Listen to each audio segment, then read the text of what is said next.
Hi, everyone. Thank you for being here. Thanks for being here on time. So awesome. We are just going to jump right in because we have a lot of awesome content, a lot of things to cover. And we are just going to go for it. And then as people join on, we're just going to keep kind of moving with it. And just keep in mind that whenever a new person joins, they don't see like the chat history, and so we're gonna have to keep like resending the attendance link in the chat. So you only have to fill it out once, and you can just ignore it for the rest of the times that we put it up there. But yeah, it gets kind of tedious when we have to keep putting it on. So just fill it out the one time. Here, hold on. Let me put it in chat here. And then also on this is going to be our website link, and then a link for another announcement that I have. So I'm going to go ahead and present my screen so that we can kind of go over some of our announcements. Okay, so welcome, everyone. So glad you're here. Here's the QR code for the attendance if you need it, or the link is in the chat, and we'll just keep sending that link just to make sure you get it. Please put your first and last name because there are a few different mentees that we have that have the same first name. So I need your first and last to be able to count you to be here. Okay, so let's see, this is the wrong one. Right here, sorry, this QR code is the correct one. But our announcements for this month's workshop, our second to last workshop, we are closing applications for our mentee program next week. So when you are, if you haven't already reapplied to join and be a mentee again for next school year, you only have about a week left to fill out that application. And so be sure to visit our website if you need the link to that, or if you have any questions, you're welcome to reach out to me about it, reapplying. But just keep in mind that we're going to have different workbook content, different mentors that we'd assign you to, different groups, and we'll have different opportunities and events that are going to be available to you. So it's going to be different every year because we want you to be able to join each year and get something new out of it every time. So please consider reapplying if you haven't already. We are closing those at the end of next week, so we'd love to have you join us. And then our second announcement is we are having a mentorship program wrap-up celebration.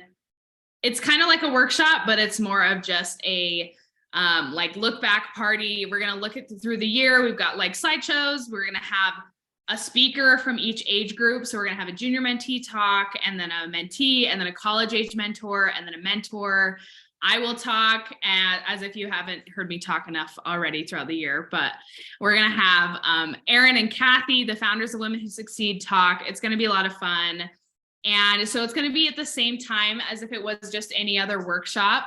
And it's going to be on May 24th at 6 p.m. and it's going to be over Zoom. So I will put the link to RSVP for that in the chat so that you can get that on your calendar and get the link for that, because it's going to be a lot of fun. It's going to be a lot more interactive, and we're just going to have kind of just look back on the year, and it'll be awesome. So that's pretty much it from me for announcements. I want to give our speakers, we have 2 speakers this month, which we're so excited about. I want to give them plenty of time to share each of their presentations. And so I am going to stop sharing my screen here. And we are going to, I'm trying to decide if I should do the group photo now or do it in between our speakers, but I think we're just going to do it now with those that are here, so that we can just go from Jill to Bev and get as much time from them as possible. So if you could all turn your cameras on so we can take a quick picture all together. You know, we love to put this on our LinkedIn and just share the love. So you can just turn your cameras on really quick for a sec, and I will take a little screenshot for us. Okay. Ready? So cute. 1, 2, 3. Just another one just in case. So cute. Okay. Thank you so much. Love it. All right. We are just going to jump right in. And I am going to introduce our first speaker, who is Jill Coil. So let me pull up her bio just to introduce you a little bit to her. Okay, so Jill Coil was born and raised in Salt Lake City, Utah. She graduated with honors from Brigham Young University with a Bachelor of Arts in Political Science. She received her Juris Doctorate in Houston, Texas at Texas Southern University. She's dually licensed in both Texas and Utah, where she's focused her practice on family law. Jill founded Coil Law in December of 2014 with the goal of empathizing, protecting, and advocating for families through legal representation. She's received many awards in Utah for her ongoing work in family law cases and her advocacy for her clients. Jill also has a tech startup called simpleending.com, bringing affordable quality online divorce technology to the public without the need to hire an attorney. She also recently launched a female-led personal injury firm called Moxie Law Group. She's the best-selling author of the book, No One Dies from Divorce, How to Survive and Thrive When Your Marriage Ends, and the host of the podcast with the same name. She is actively engaged in her community through charitable work through the Coil Foundation, which she started with her husband. She also volunteers her time on many projects to help inspire, motivate, and help other women pursue her passions, hence why she is here helping us at Women Who Succeed. And she is also a business coach and a motivational speaker. She is the mother of 4 children, and when possible, she loves to travel the world. So Jill is a very busy, very accomplished woman, and we are so excited and so honored that she is here tonight to share some of her thoughts with us. So without further ado, Jill, I will turn that over to you. Thank you so much. Super nice. I need to shorten my bio. Like, it's a little bit long, but that's who I am. And when I got asked to speak today on building strength and resilience, I thought, wow, that's pretty awesome. I can talk a lot about that because I feel like all of those accomplishments that you just heard in my bio were only achieved after I have had lots of opportunities to get knocked down, and that I've had opportunities to stand back up again. I remember when I was your guys' age, in 6th and 7th grade, I was bullied a lot. And I remember, I used to want to come home from school all the time, and I'd cry to my mom, and, life was just hard. But I also remember about that age is when I decided what I wanted to be when I grew up.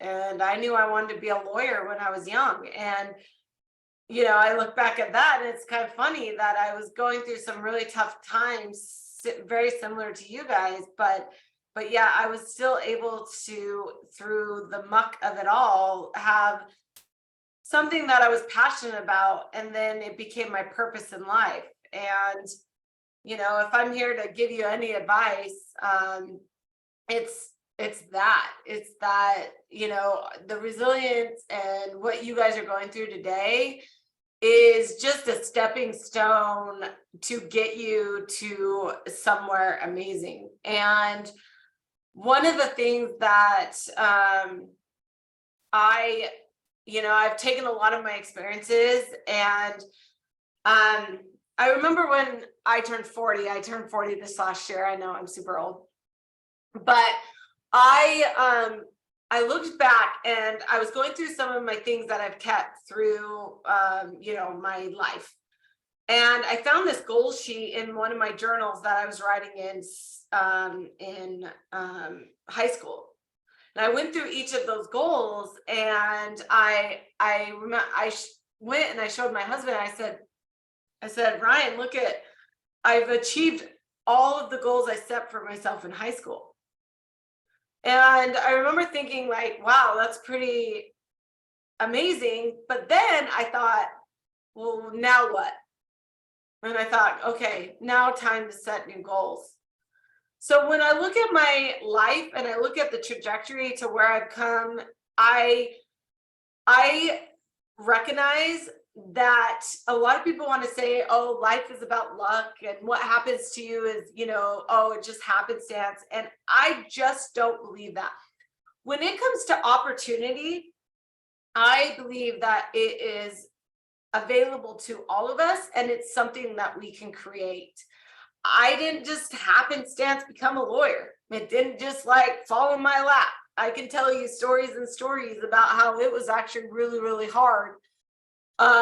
One story being, when I applied to get into law school in 2004, I had really great grades from BYU. I was like, I'm going to get into a Utah school. I was born and raised here. I didn't think that I would have to go anywhere else. And in 2004, it was the highest year of law school applicants ever. And I didn't get into BYU or the U. And I remember thinking, what? I have to move away from home all by myself? Like I wasn't married. That's really scary. And I did it. And not only that, I went to the 4th largest city in the country in Houston, Texas, not knowing a single person. And I can tell you the challenges and the things and the experiences that I learned from that has cultivated me and given me the opportunities that I have today. And I want you to know that, because your life is just starting. If you think that you had the worst day today, I just want to tell you, trust me, you'll have a worse day tomorrow. There will be worse days that will come. What the best thing that you can do about getting knocked down is learning what it means to stand back up and be stronger than you've ever been before. So I created what's called the Moxie Cycle. And Moxie, I love this name. It's my 5-year-old is named Moxie, and it's what I named my personal injury law firm after. Because Moxie means force of character, determination, or nerve. And I love that, because what that means is that you having the character, you having the determination and the strength and the nerve means you've got Moxie. And if you cannot find opportunity, I say create it. Barbara Cochran, who's on Shark Tank, if you don't know who that is, says finding opportunity is a matter of believing it's there. So when life continues to work against you, knock you down, tell you that you are not good enough, you can stand up time and time again, hop on this process that I've created, and literally create the opportunities you deserve. The best part is whatever your circumstances or wherever you are in life, you can use these steps. So what are they? Here's my Moxie Cycle. And as you can see, there's no actual starting point and there's no finish point. Because when it comes to creating opportunities, you're never in the place where you can't do it. And you're never in the place where you can stop doing it. It's a consistent cycle. So wherever you are, you can get back on the cycle and you can continue to work toward creating these opportunities. So I want to explore how opportunity was created. So through my tough experiences, I would doubt who I was and what I could create. It got me down and it got me to struggle with my self-worth. I wanted through my experiences to teach others, hey, it's the experience that determined who I was, not the actual, I guess, end result, if that makes sense. The experience is what you can use today on whatever you're going through to stand back up and have that resilience and have that strength. It's in you. So I want to talk about just the steps real fast. So the first step is courage. I love this. My courage will come from knowing I can handle whatever I encounter. I was born to do this. And that's exactly right. You were born into this life in whatever circumstance you have. And that's perfect, because you can take whatever you're in and you can create something better. You can create what you need. And it starts with finding courage. Courage starts with first making the choice to just be brave. Courage is defined as quality of mind. It allows us to do hard things without fear. One of the scariest things I ever did was had to start my law firm. When in 2014, I was pregnant with my third child, 6 months, and I worked for a very, very large law firm. There was 140 attorneys in the law firm, and I was one of 8 women. And none of those women were in leadership positions. So everywhere I went, I was always being, my bosses were men. And I remember that I was consistently told by these men that the way that I practiced with my emotions and the fact that I was really, I advocated hard for my clients was not what they thought was proper. And I remember a guy once used the word, "You're not being proper." You can just probably think, what would you say to that person? I was not super happy. And I remember that they kept saying, "Oh, Jill, you're so good at the business part. Thanks for making us so much money." And I just thought, why am I stuck in this huge law firm making these men all this money? I could go out on my own. But that took courage. It was really scary. And one thing I want you to know about courage is it's not being perfect. Just being brave does not mean that we will succeed. Sometimes we have to get knocked down lower than we've ever been to stand up taller than we ever were. Having the strength to get back up is what gives us courage. So the next is self-worth. Who are you? Do you know your self-worth? Well, I'm already going to tell you guys, y'all have self-worth. You're all worth something. You're all important. Sometimes it's hard to feel that way. You guys have something that I never had: social media. Like the fact that we're doing a Zoom presentation, that would have never been something that we would have done when I was in high school. So the pressures that you guys have to deal with social media and with everything just being in your face, and knowing that there's a filter that could make a girl look amazing without ever having to put on an ounce of makeup, plays a lot of weight in who you are. Knowing your value, though, and being planted in it is one of the most important things you can do as a woman of your generation, because you're valued, you're needed. Women should be in every room where major decisions are being made. And if you don't believe that, I'm here to tell you, we deserve to be in every room. You deserve that. So the next thing on my cycle is teachability and growth. I think this is probably one of the most important things about my cycle, about being able to create opportunity. And the reason why is because if you're not teachable and you're not willing to grow, you're done. Some of the richest people in the world talk about how they continually strive to learn, continually strive to grow. And because of that, it continues in opening doors of opportunity to success. So don't stop learning. Don't stop growing in whatever you want to do. For example, I'm a divorce attorney. I see a lot of stay-at-home moms that talk about, well, I wanted to be a stay-at-home mom and that's all I'm at. And now I don't know what to do. And I look at them, I say, great. This is the best opportunity for you to decide what you want to be when you grow up. And that you now have a blank canvas to paint. That's the best part about your story. It doesn't end here. And you can change the circumstances.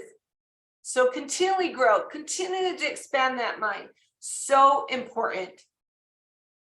The next thing is always strive for excellence. One of the things that you want to do is be the best at whatever you're doing.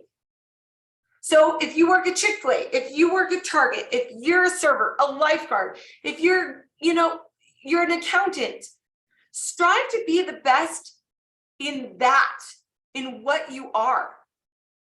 And I promise you, the doors of opportunity will open to you in whatever you do. I always strive to be the best. I sometimes wasn't the best. I wasn't the smartest person in school. I didn't do the best on tests. But I always knew that if I did my best, that was enough. And I'm lucky I had a mom that's always told me that your best is good enough. It's not perfect. Doesn't mean I need to get those straight A's. It's just trying. It's really important. And I know by you continually doing that, it will push you toward those opportunities. It will give you the doors to get there. So then last is that's when the opportunities open to you. Opportunity is a set of circumstances that makes it possible to do something. When we start with courage, we understand our self-worth, continually strive to be teachable and grow, excel in whatever you are doing, then you, yes, you can and will be able to create and find opportunities. If you don't believe you are worthy of the opportunity, you are going to miss the opportunities right in front of you. Look what I would have missed if I wasn't brave and started my own firm. And now I have one of the largest family law firms in the state of Utah. Why? First of all, I knew my self-worth. I knew I was a good attorney. And I strived every day to be the best attorney I could be. It doesn't mean it was perfect for everyone, but it was perfect for me. And I have helped thousands of people who are going through the worst or hardest times of their life. And I know that that can apply to you in wherever you are, applying for colleges or, trying to get a job. If you follow this cycle, you are worthy of opportunity. Hear that? You are worthy of opportunity. So I'm going to count to 3 and I want everybody to say it out loud. I am worthy of opportunity. Okay, here we go. 1, 2, 3. I am worthy of opportunity. The greatest part about starting on the Moxie cycle is that whether you know it or not, courage and self-worth are already part of you. You are a force of nature. It's a natural woman to be courageous, recognize your self-worth, excel, and gain opportunities because Moxie is in all of us. The Moxie cycle is not meant to do it on your own. There's so many people to help you along the way. And one of the best things is, hey, mentorship. It's the most important thing when you're looking and striving for success. Find a mentor. You need to know your why. But find that person, and you guys being part of this organization is exactly that. Find somebody you look up to. Talk to them about their success. And I'm telling you, nobody got to the top by just stumbling on it. I mean, obviously, there are the very, very rich people that their dad was very rich, and then they're now, ahead of a big company like the Wallens, with Walmart. But it doesn't mean that they don't have their challenges and they're continuing having to learn and pivot and make decisions that are best for their company. And that's exactly where you need to be. Never be settled in your journey. And falling down, getting knocked down is exactly what you need to stand up stronger than you ever were. And you can do it. I never thought that I would be where I was today. I didn't dream this. But I continually strive to know that if I can touch one girl, one woman to know that she is worthy, that she's important, that she deserves to be in this room, then it gives me purpose. And I love that I made it my passion. So if you want to find me, if you want to go check out my Instagram, I do lots of fun celebrity updates in a legal analysis. Do that, but please reach out. I'm a fan and I'm here to support you in any way or anything that you guys need. So I just wanted to open if anybody had some questions for me. Love to hear it.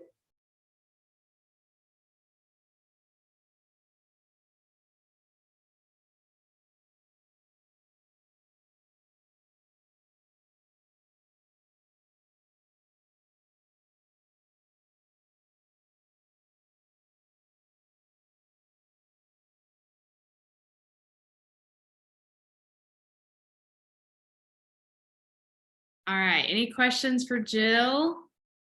Ask a question. Yeah. I just wanted to know, how do you balance being a mother and working? I think that's something that I have a lot of anxiety when I think of like my future on how to do that. So I'd be really interested to hear how you balance those things. Yeah, great question. I think it's interesting too, because we all live in Utah. We grow up in a very, very patriarchal society where it's very common to have a one party working home. And I had a lot of those anxieties as well. When I was dating young, I had guys tell me that they couldn't date me because I wanted to go to law school.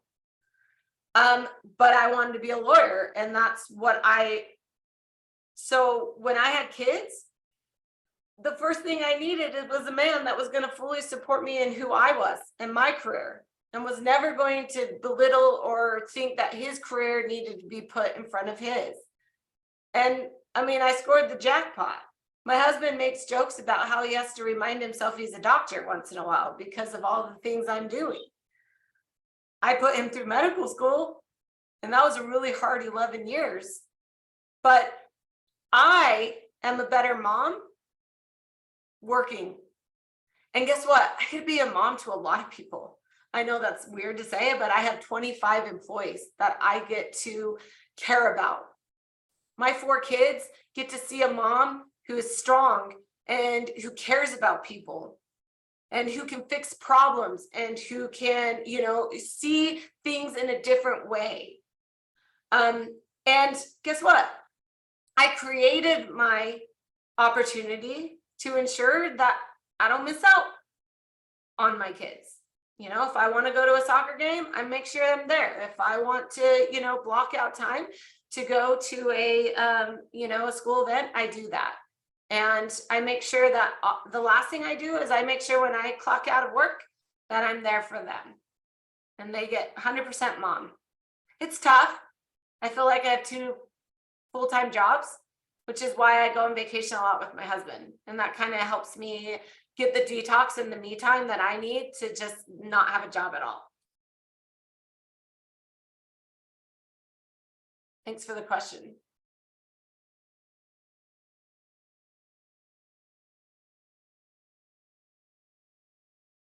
Awesome. Well, if you think of a question or if something comes up, you can reach out to Jill. I tell you this every month. You can find her on LinkedIn or find her on Instagram and ask her, or you can reach out to me and I'll connect you with her. These women are here to support you, and that is the whole point of Women Who Succeed. And so I want to make sure that you all know that this is a support and a networking system that we're trying to build for you. So definitely take advantage of that. But Jill, thank you so much. I have loved both your presentation, the junior mentees, and your presentation, just barely. Thank you for sharing that moxie with us, and we so appreciate you being here.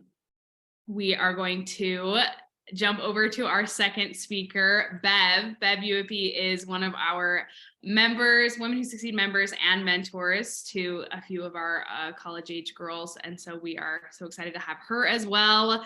We're so lucky because we get 2 speakers tonight. And I know I try to get 2 speakers every month and sometimes it doesn't work out. And so when we do have 2 speakers, I love it. I'm so happy.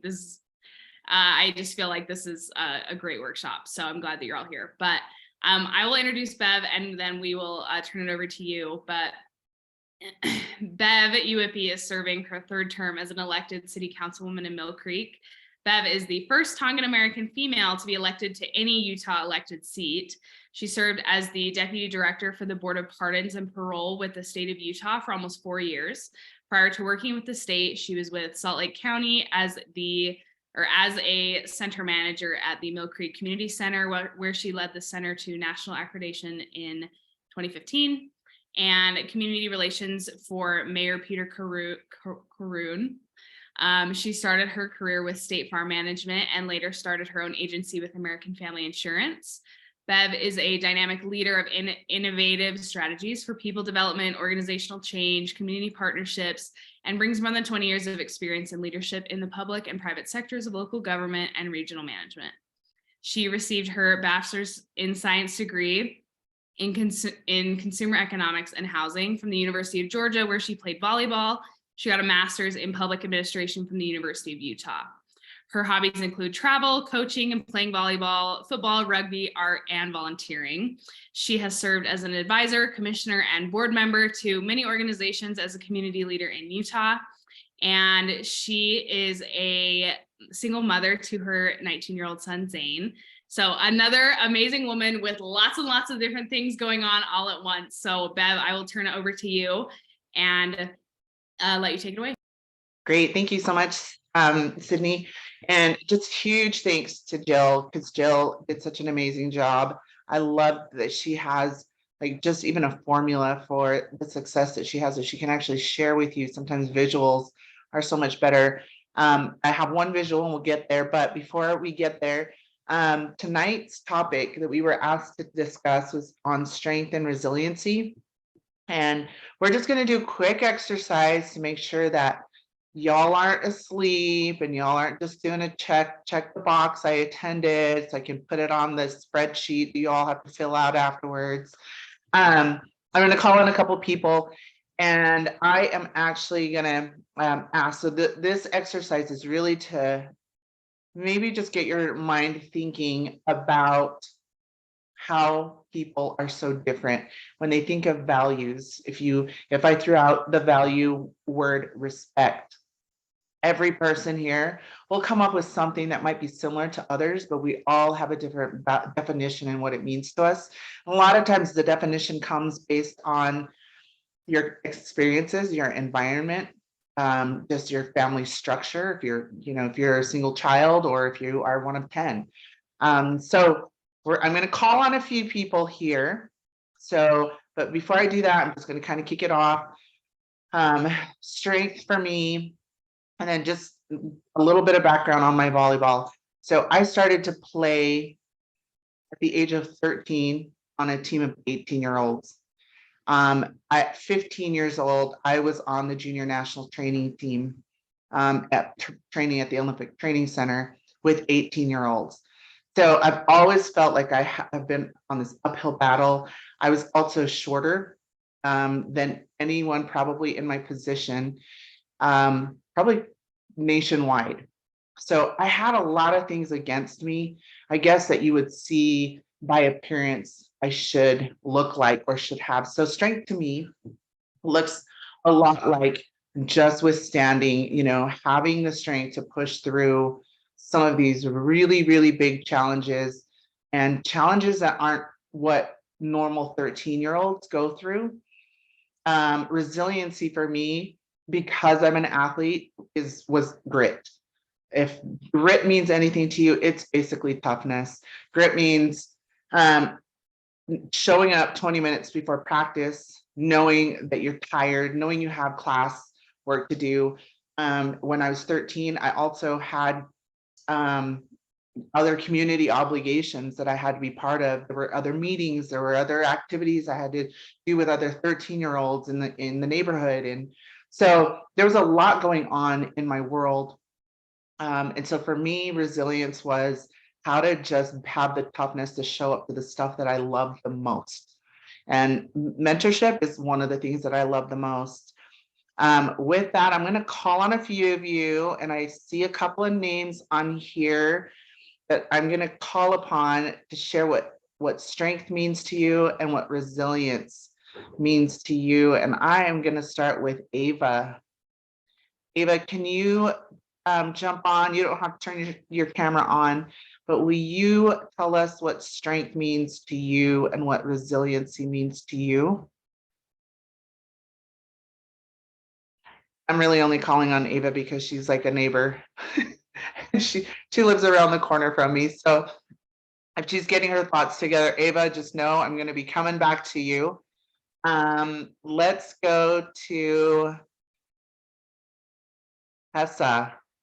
Tessa, are you with us? Yeah, can you hear me okay? Sure can. Tell Okay. us what strength and resiliency means to you. I would say that strength to me means that you're willing to keep trying even when it's hard, but you're also willing to ask for help when you need it.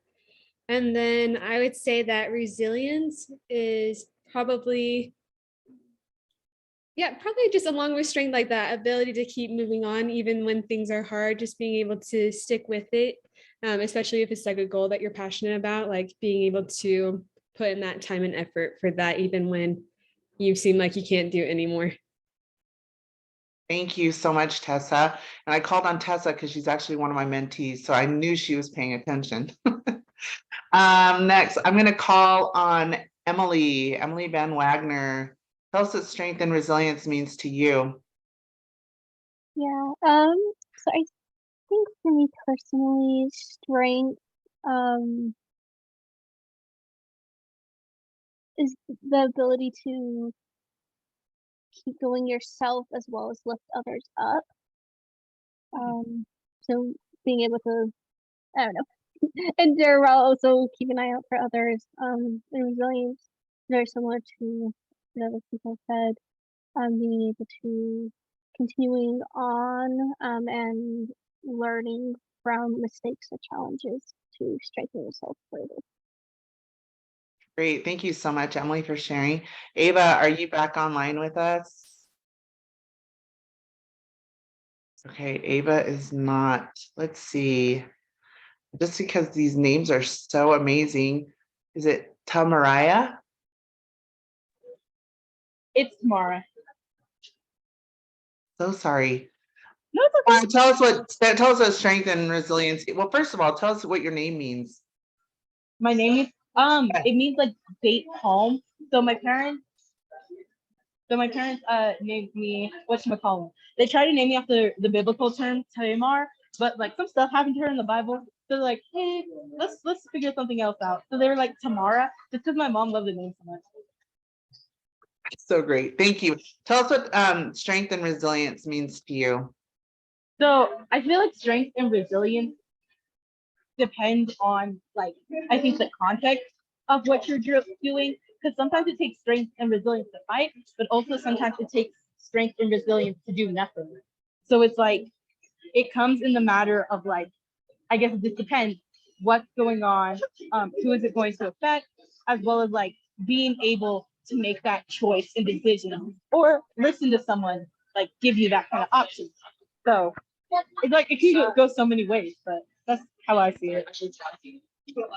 Well, thank you so much. That's a different perspective of how to see strength in the context, because it does. And I'm going to come back to this when I talk a little bit about self-defeating thoughts a little bit later, and that is having the strength to do nothing.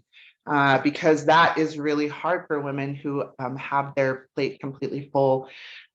Before we go into kind of the vision, the visual, I'm going to share my screen with you all. Salvador Dali is my favorite artist, and we're going to take a look at one of his paintings. But before that, I have to share just some of the trailblazing pathways that have led to my success. So my dad was the first Tongan attorney in Utah and in the US back in the early 80s when he graduated, and he didn't go to law school until I think he was 33. So, you know, don't let this trajectory of like you have to finish school and college and you have to have this and you know, there doesn't have to be such a structure in life. And if it happens to you, great, but be flexible with it. He was also and still is the only Tongan American to have been elected into the Utah legislature. And as of right now, on the mainland in US, he's the only Tongan American to have held at least that high of a political position. There are other Pacific Islanders, there are Samoans, there are Hawaiians, but he is still the only one. And it's kind of sad to say, but we're in 2023. You know, we would hope that more and more Tongan Americans would take kind of the lead. So with that, I have felt a lot of pressure to want to become an attorney. What I really wanted to do when I was 5 was become a police officer. And then because I was an athlete and I was constantly in rehab, I thought, I think I can become a physical therapist. So medical was the new trajectory. Not once was it anything that I have done in my career since I graduated college. So with that said, part of it is just understanding how to pivot in life, how to be flexible and adapt. I'm going to share my screen here. And again, Salvador Dali is my all-time favorite artist. And he has one particular painting that depicts what I'm trying to say based on the different lenses, based on the different values and how we define the values. So this is, we're gonna look at this for a little bit. I'm gonna ask someone to share what they see. And let's see here. Okay, so if you can take a look at this, it's blurry, but I'll tell you a little bit more why it's blurry. He was an artist that did a lot of art based on pixels. And you see here a more clearer picture. It goes blurry. And, oh, sorry. That's not part of the presentation. We just needed to see this. Now, can anyone tell me what you see when it's blurry? Can anyone tell me what you see when it's clear?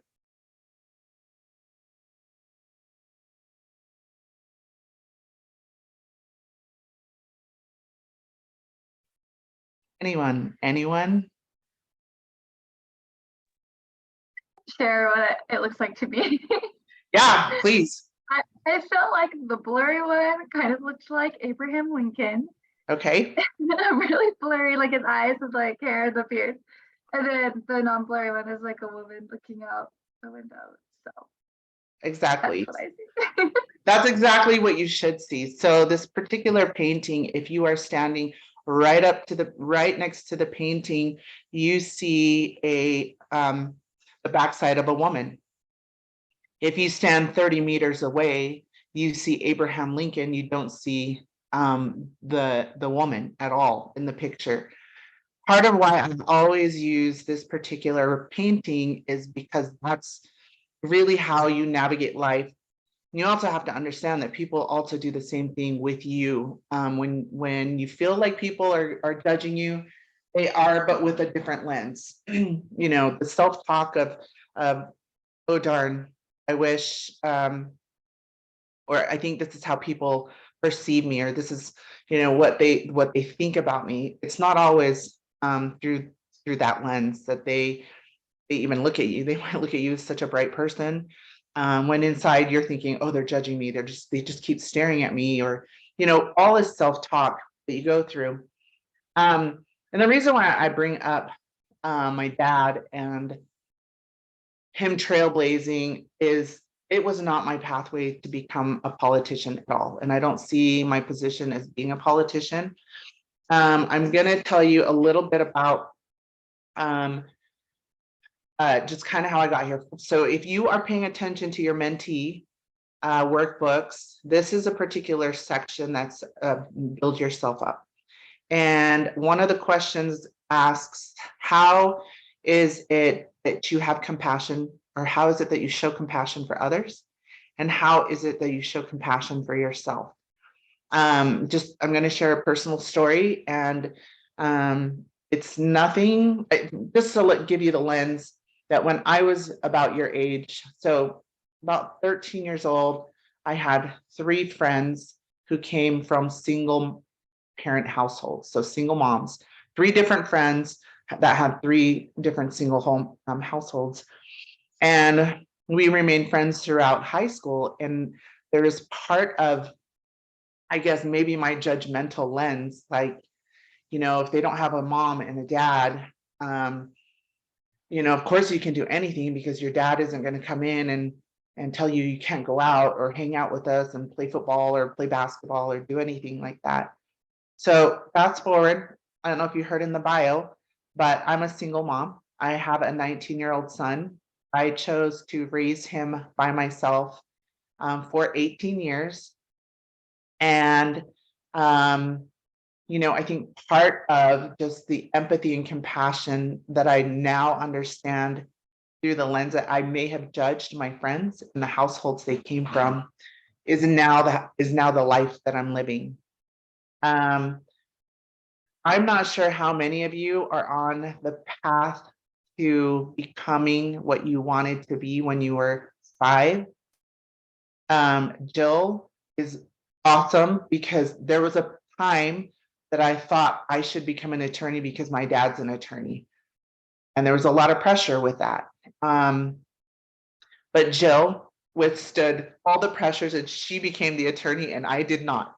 So with that said, there's a lot that was listed in my bio, but let me tell you how much my life had to change and maybe my dreams. Lily, going back to your question earlier about how do you work and how do you stay a mom and how do you do certain things?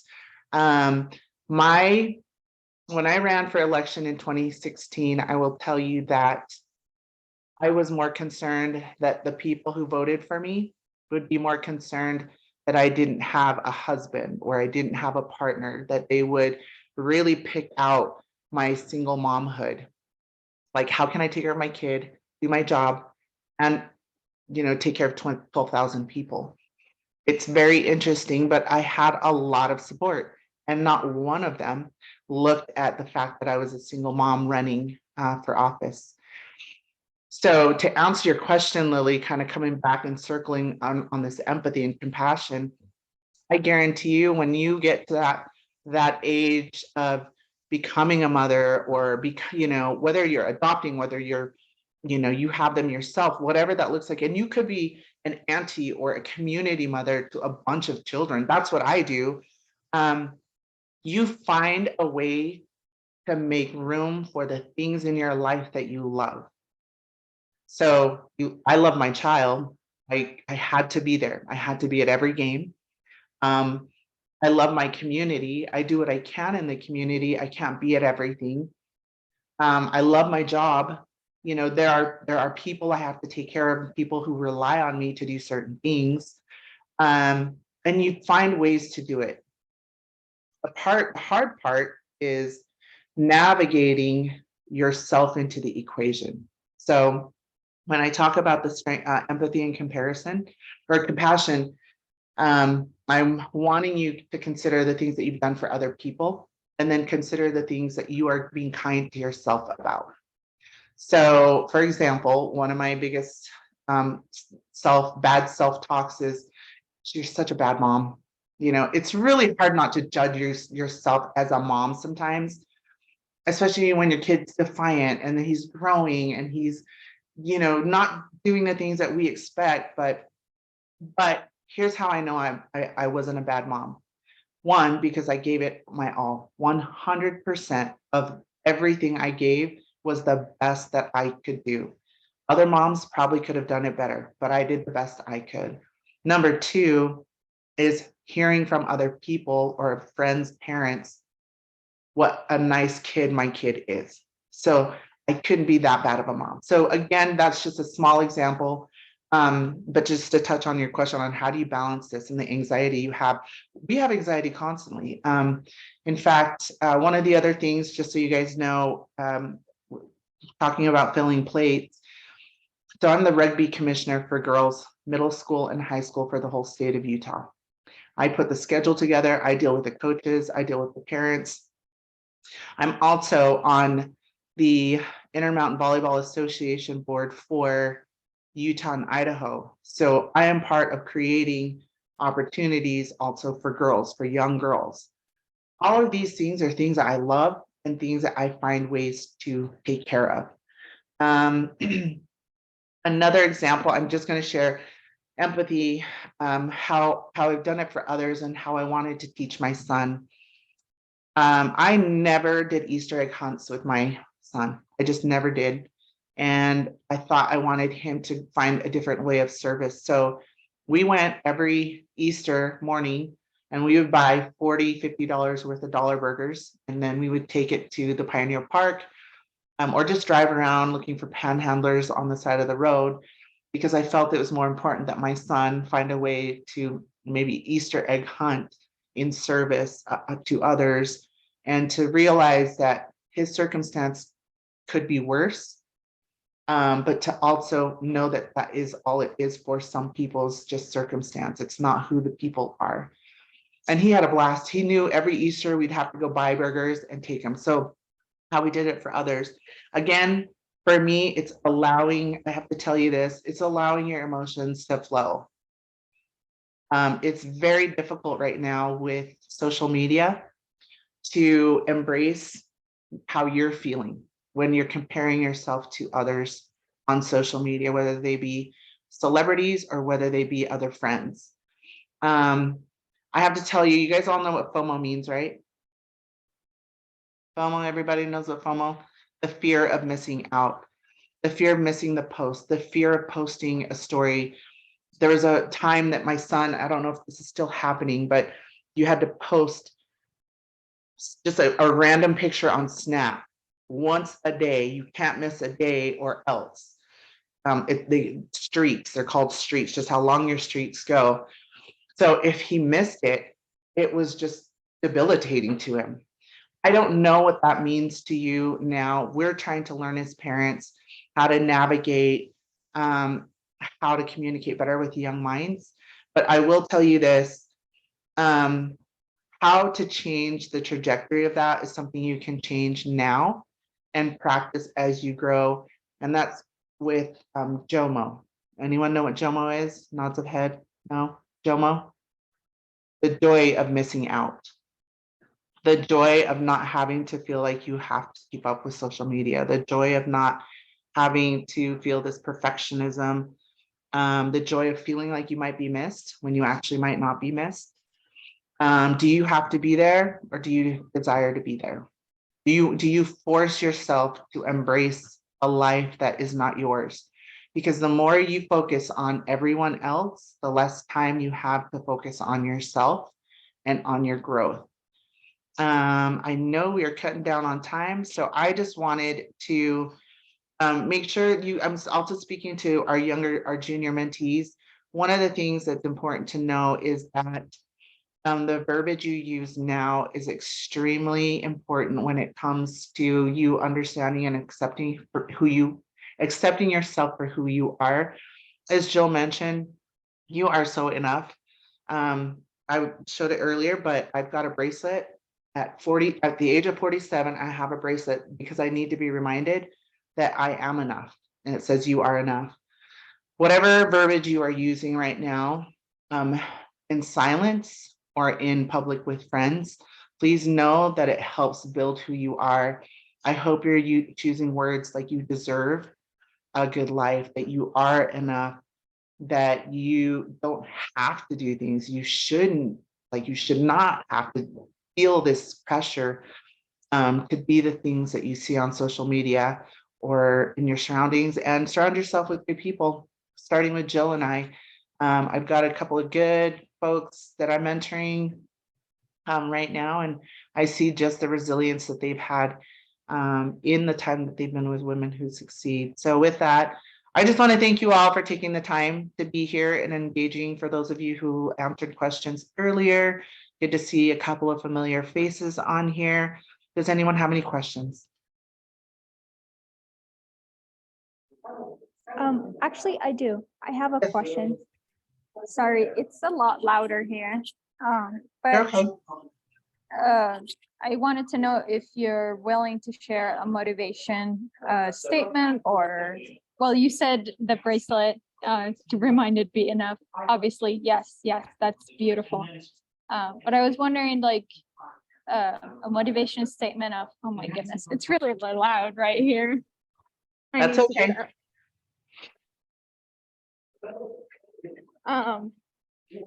Like what kept you going? Like you said, you had a lot of troubles and doubts. Well, not troubles. Well, as we all do. Yeah. But yeah, a motivation statement, if you can, if you want to. Yeah, no, absolutely. This is one. I mean, this will be on my dad's tombstone, but this is what we grew up with in our household. And then I have my own. His was figured out. When I, I had my son at 27, so I wasn't a young single mom. But what I have learned with social media and how much over the years I've realized how much I cared so much about what other people thought about me, when in actuality, no one thinks about you more than you think of yourself. But here's the quote, that is, what other people think of you is none of your business. That is just something, because I fall into the trap of, oh, if I'm not here, they're going to think something of me, or, oh, if I'm not posting on social media, then they think something's wrong with me. I have had to learn over the last 5 years how to go inward. I'm hoping that you can learn how to do that at a young age, so that you're not 42 wondering how to go in, how to have these self-talk conversations, how to talk to your inner child, how do you talk to, because we get too caught up in the world, in the news, in social media, with our friends. And I'm not sure, sometimes you'll find your circles of friends or colleagues will change significantly over time. And you might have maybe 3 to 5 friends by the time you hit 47 that remain. I could be wrong for some, but that's my case. So that's my leading quote. What other people think of you is absolutely none of your business. Can I jump in and just say something real fast? Yes. So I ran for city council in 2015, and it was really hard and it was really scary. I understand what Bev has to go through day in, day out, you knocking on doors and meeting people that don't care about you or don't want to know about you. And I lost by 3 votes. So I put in all that work and all that time, and I had to put myself out there. And I remember sitting there thinking, what did I do wrong? Why wasn't I enough? And I look now and I'm like, okay, I had to lose for a reason, because it gave me fortitude. And first of all, I learned everything I needed to know about a city. And so I feel like now I can support candidates and I can educate and can do things to tell people like exactly what is needed and how important our city councilmen are. And then I was able to go and grow my business. So, and just so you know, like the people that supported me, the people that didn't support me, I don't know who they are. Like they don't talk to me. And the whole point of that is that we literally go through these sections of our life where people matter. But the only thing at the end of the road that's going to matter is you and what is on you. So you're worth what you've done, where your feet are planted, and you being able to turn around and see how much you can help others. Sorry, just wanted to share that. Amen, Jill. Thank you, Jill. But is it Nardis? Yeah, it's Nardis. Sorry. Nardis. I hope that answered your question. I hope Jill's supporting statement. I mean, to run for office means you get to be judged every time you knock on that door. You are choosing to be judged every time you knock on a door. Now that is that's different for a business as well. When you want to grow, when you have to find clients, you've got to go sell yourself. You are up for judgment with each client you meet. A job, you're interviewing, you are up for judgment. And the reason why I say this is because I have pivoted in my career every 3 to 5 years into a career that I've never used my college degree. I have my master's degree, but into a career that I'm like, right now, I'm trying to find my joy job, right? So here's a funny statement. My joy job, I'm a flight attendant. I chose to take like a fifth of the money I used to make to become a flight attendant, to find more joy in my life to find a way to travel. I'm still single. My son's in college. There's really nothing other than my city obligations that keep me here. And guess what? Now I get to travel on someone else's dime and not pay for it like Jill and her husband have to. I get to go all over the world. Is this something I would have ever chosen? You know, as even as a kid, I think at one point in time, when I was like before I had a son, I was like, it was a nice, like I can fly all over, but you have to pivot and know that judgment will always be before you, whether it's by a group, an organization, a boss, your colleagues, your work colleagues, your neighbors. So that statement of what other people think is none of your business has literally kept me in my lane, has kept me being empathetic and compassionate to others who are going through something I can't see, without knowing what people are, what shoes they're walking through, you know, with, and what challenges they're walking through. So I hope it made sense to you. Yeah, it was beautiful. Thank you. Yeah, this week I have been accused of doing something.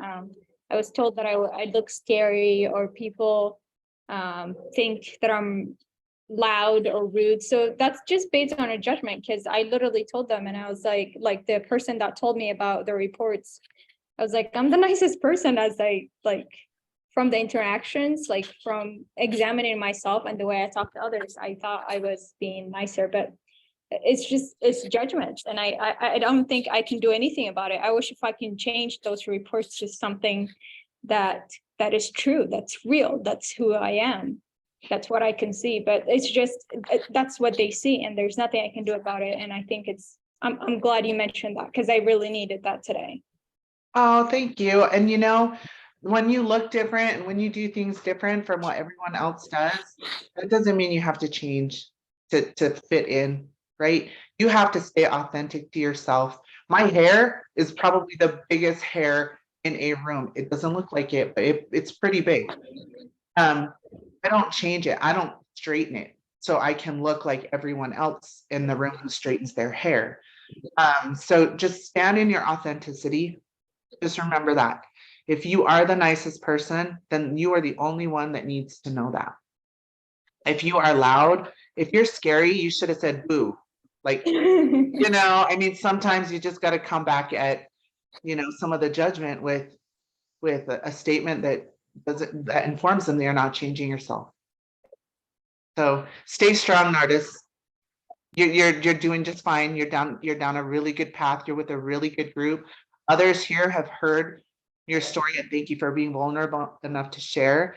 You know, they may reach out to you. Feel free to reach out to anyone else, because you're not the only one who's ever gone through this. I guarantee it. Jill and I have probably gone through it at least 40 plus years. That's all we can say. I'm sorry to hear that. Oh no, honey, it's life. And then it builds the strength, it builds the resilience. It is what, and that's why I fight for women to start supporting women. I'm writing a book about the fact that it's so hard for us. We are the meanest people to each other, when we should be standing up and supporting each other. So I love this community. That's why I'm part of it, because I will continue to support women, even though I've had dozens of women not support me and have purposely knocked me down and done exactly what they're doing to you. And all I can say, girl, get back up and be stronger for it, because you're going to keep getting knocked down. Don't let them take that power. Get back up. You hold your head high. You are worth something. And artists, they don't stop at 47. When you turn 40, there's not an age it stops. Jill knows this. So sorry. At 47, the haters still hate. And you know what I say? I'm just going to prove them all wrong in my kindness and in my actions. And I do it every day. Yep. So. Yeah, stay strong, girls. You guys are all doing fabulous. Sorry that we took a little bit more time than normal, but you know, we're here for you. Does anyone else have any other questions for Jill or I?